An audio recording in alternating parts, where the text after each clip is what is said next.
अस्सलाम वालेकुम रहमतुल्लाह। माशाअल्लाह तबारक अल्लाह। ये जा रही है जी साडी बलादरी।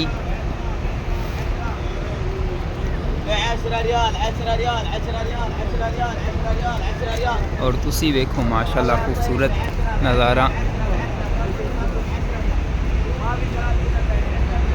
हरम दे बाहर दा एरिया।